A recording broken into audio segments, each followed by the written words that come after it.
was tasty. Yeah? I love Taylor Gourmet. All right.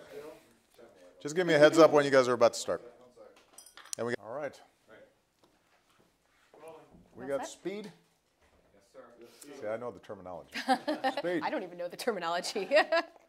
Mr. President, thank you so much for sitting down with us today. Great to be with you. There's a lot that I want to ask you about the government shutdown and foreign policy, but I wanted to start with healthcare. Yeah. The signature element of your healthcare law went online this week, and the interest seems to have really exceeded expectations. Right. But there were some serious glitches with the online systems, Right. and our reporting shows that the number of people who actually managed to sign up for insurance in the states using the federal system was in the single digits. How many people have actually signed up for insurance this week? Well, I don't have the numbers yet. What we know is that, as you indicated, the interest way exceeded expectations, and that's the good news. It shows that people really need and want affordable health care, and the product is a really good one.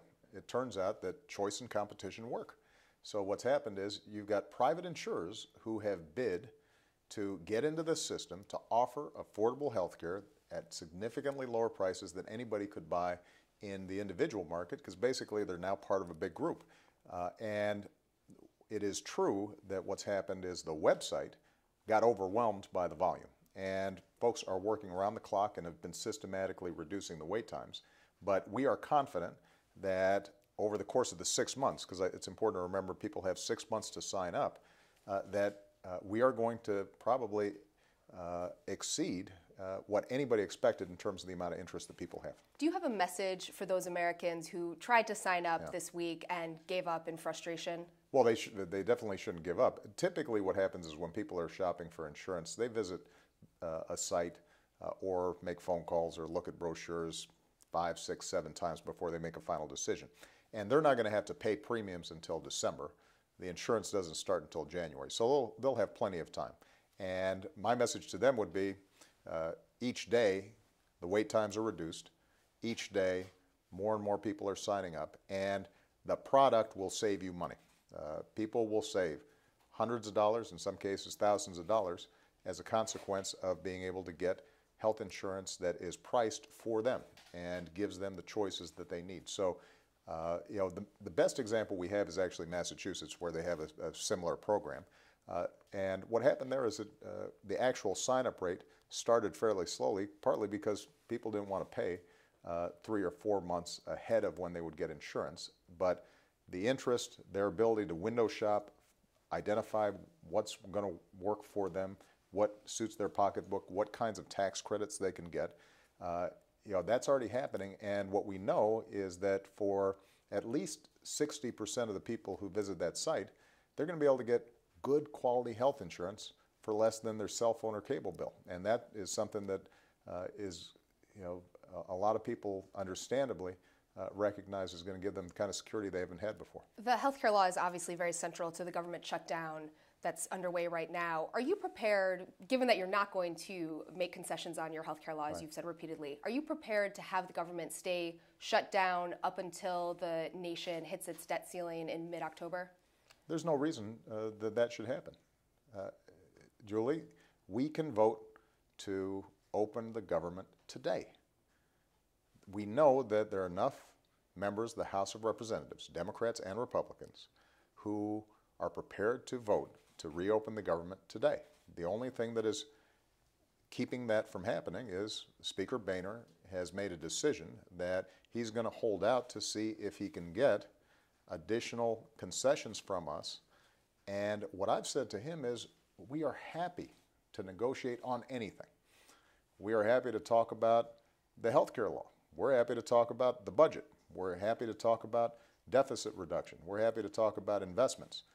But what we can't do is keep engaging in this sort of brinksmanship where a small faction of the Republican Party ends up forcing them into brinksmanship to see if they can somehow get more from negotiations by threatening to shut down the government or threatening America not paying its bills. But do you now see those situations, the government shutdown and the debt ceiling, now merging together, given how close we are to the mid-October deadline that Secretary Lewis set? Well, keep in mind, America has never not paid its bills. And I've said repeatedly that that's not something anybody should be threatening. The potential default of the United States where we are essentially deadbeats. That's never happened.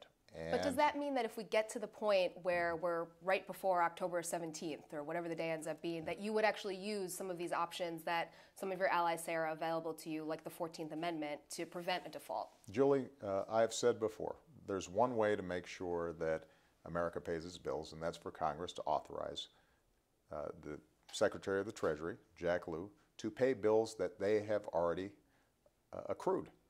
Look, I think it's very important because the name of this is the debt ceiling, and so when people hear that, they automatically think, well, that must mean that somehow this is authorizing more spending and more debt for the United States. That's not what this is. What this is the ability for the United States government to pay for things that Congress has already committed us to paying for.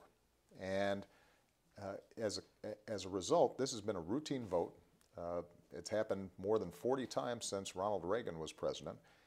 Never before has a party threatened to not pay our bills except for 2011, the last time that Speaker Boehner and some of the same people in the House of Representatives thought that it might give them more leverage in negotiations. And we can't establish a pattern where one faction of one party that controls one chamber in one branch of government can basically hold its breath and say, unless we get 100% of our way, then we're going to let the entire economy collapse, the entire economy shut down.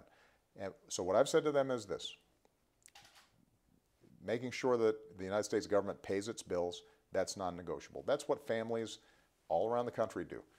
If I buy a car and I decide not to pay my car note 1 month, I'm not saving money, I'm just a deadbeat.